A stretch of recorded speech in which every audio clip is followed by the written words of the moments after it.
ఇకపై మీకు ఇష్టమైన ఫేవరెట్ సీరియల్స్ యొక్క ఫుల్ ఎపిసోడ్స్ యూట్యూబ్లో అందుబాటులో ఉండవు. కేవలం సన్నెక్స్లో మాత్రమే ఫ్రీగా చూడొచ్చు. తప్పు చేసిన వాళ్ళని బుద్ధి చెప్పి పంపిస్తారు అనుకుంటే అసలు జైలుకి వెళ్ళినోళ్ళు ఇంకా పెద్ద ఎదవలై వస్తున్నారు. ఎక్కడికెళ్తే అక్కడ అలాంటి వాళ్లే పరిచయం అవుతారు కదా పిన్ని. గుడిలోకెళ్తే భక్తులు, గ్రౌండ్కెళ్తే ఆటగాళ్లు, జైలుకి వెళ్తే గూండాలు, రౌడీలే కదా పిన్ని పరిచయం అయ్యేది. ఎంతకని ఓపిక పడతాను గంగా.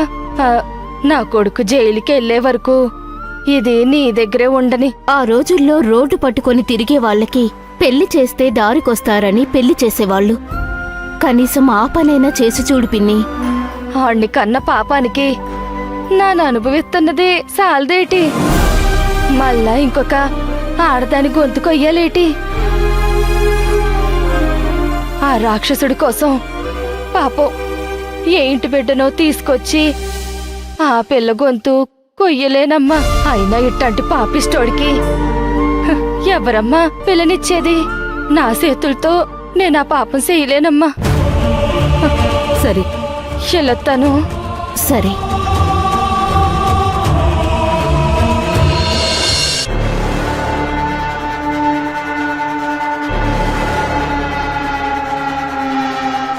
బాయ్, నేను సింహాద్రి ఇంటి దగ్గరే ఉన్నాను. వాడు ఇంటికొచ్చి వాళ్ళమ్మతో డబ్బుల కోసం గోలగోల చేశాడు. డబ్బులు ఇవ్వలేదని ఇంట్లో ఉన్న మిక్సీ తీసుకుని అమ్ముకుంటా అని చెప్పి వెళ్ళిపోయాడు. వాడు జైలు నుంచి వస్తున్నాడని తెలిసి ఇంట్లో ఉన్న డబ్బులు, విలువైన వస్తువులు తీసుకుని పక్కింట్లో దాయమనిచ్చింది. మళ్ళీ వాడు జైలుకు వెళ్ళాక తీసుకుంటానంది. శివగామి అన్న హరిప్రసాద్కి వీడికి నక్కకి నాగలోకానికి ఉన్నంత తేడా ఉంది. వీడిని తీసుకెళ్లి ఎలా శివగామి అన్నని చేయగలం? పులిని తీసుకెళ్లి మేకని చెయ్యాలి. వాడి గురించి ఈ వివరాలు సరిపోవు, ఇంకొన్ని వివరాలు కావాలి. నాకు వాడి తండ్రి ఎవరు, వీడి ఊరేంటి, అసలు ఏం చేసేవాడు, వాడి తండ్రికి అసలు ఏమైంది, ఈ వివరాలన్నీ సంపాదించు. సరే బాయ్, అదే పనిలో ఉంటాను. సరే.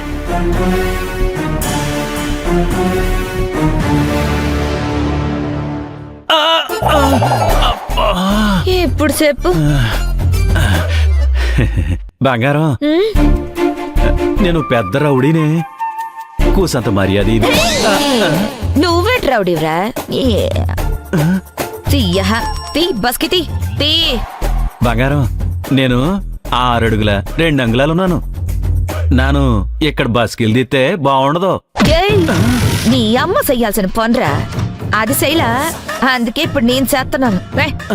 మూసుకొని బస్కి తీరా. లేరా లేరా బస్కి తీరా. నాను అవును బస్కి. అవును నాను బస్కి. నువ్వే. ఏయ్ ఏట్రా? నాను బస్కి. అవును. ఓకే. ఏడు చాలా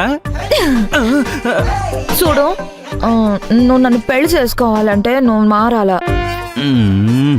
ఇట్ట రౌడీ యూజన్ చేసుకుంటూ రోడ్లంబడి తిరుగుతూ వచ్చిపోయే ఆడవాళ్ళందరినీ ఏడిపిస్తూ జైలుకి వెళ్తూ వస్తూ ఉంటే నేనంటూ నీకు దొరకను. ఓ సక్కని పని చూసుకొని నన్ను పెళ్లి చేసుకోవచ్చు కదా. నాను ఇట్లాంటి పనే చెయ్యని సప్పట్లా. మగాడన్నోడు పనిచేసి 4 రాళ్ళు సంపాదించి అందరినీ చూసుకోవాలా. నీకు మగాడంటే ఎవడో తెలుసా? 4 ఆడోళ్ళకి మర్యాద ఇచ్చేవాడే నిజమైన మగాడు. 1 నీకు జన్మనిచ్చిన తల్లికి, 2 నీ బిడ్డకు జన్మనిచ్చే తల్లికి, 3 నీతో పాటు పుట్టిన దానికి, 4 నీ కడుపును పుట్టే కూతురికి. ఏళ్ల గౌరవం ఇవ్వనోడు అసలు మగాడే కాదు. ఇలా షర్టు బట్టలు లిప్పుకొని రోడ్లంబడి తిరుగుతుంటే నువ్వు పెద్ద డాన్ అయిపోతావేట్రా. చక్కగా పని చేసుకుంటూ ఇల్లు, పెళ్ళాము, పిల్లలు అంటూ చూసుకుంటాడు చూడు, ఆడ్రా నిజమైన డాన్ అంటే. ఇంకోసారి ఇట్ట షర్టు బట్టలు లిప్పుకొని గొడవ పడ్డం చూశాననుకో, ఉన్న బట్టలన్నీ ఇప్పి రోడ్లంబడి పరిగెత్తిస్తాను. ఏయ్ అరే 6 నెలల తర్వాత జైలు నుండి పరిగెత్తుకుంటూ వస్తే ఇలాగనేటి మాట్లాడేది. ఏటి యుద్ధం చేసొచ్చావా? ఆర్ తెచ్చారు రమ్మని చెప్పడానికి. హ్మ్, అయ్యో సరే టైటానిక్ పోజ్ ఇచ్చేద్దాంరా. టైటానిక్ పోజా? అదేటి? రాయే.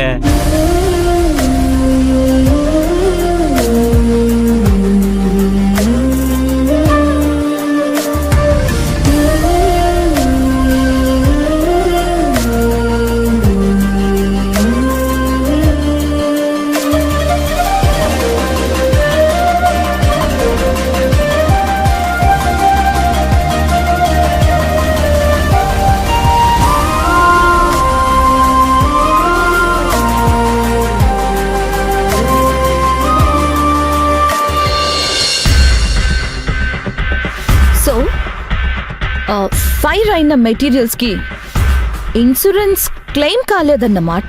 ఇప్పుడు నన్నేం చేయమంటావు రామ్ కుమార్? లేచి గంతులేయమంటావా? కొంచెమైనా బుద్ధి జ్ఞానం ఉందా? మీ చేతకానితనానికి నేనెందుకు నష్టాలు అనుభవించాలి? నీలాంటి వాళ్ళు ఈ జాబ్ కి అన్ఫిట్. జాబ్ కి రిజిగ్నేషన్ లెటర్ పంపించు.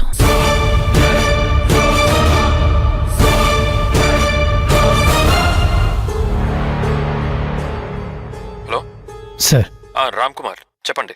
మేడం చాలా కోపంగా ఉన్నారు. ఎందుకు ఇలా మాట్లాడుతున్నారో తెలియట్లేదు.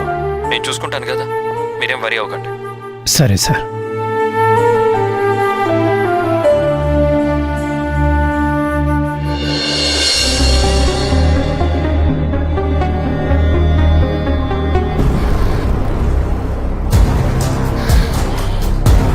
అర్జున్,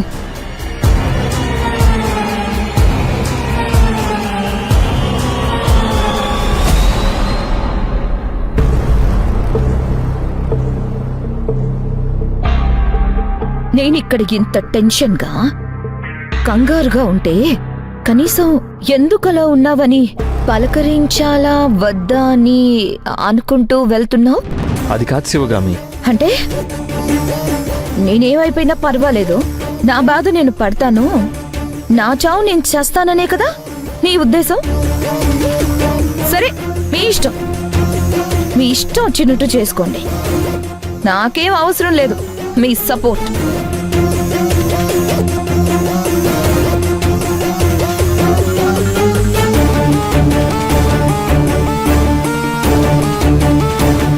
నేనేం హెల్ప్ చేయాలో చెప్పు శివగామి. నువ్వెందుకు ఇలా ఉన్నావో, నీకేమైందో తెలుసుకునే ప్రయత్నం చేస్తున్నాను.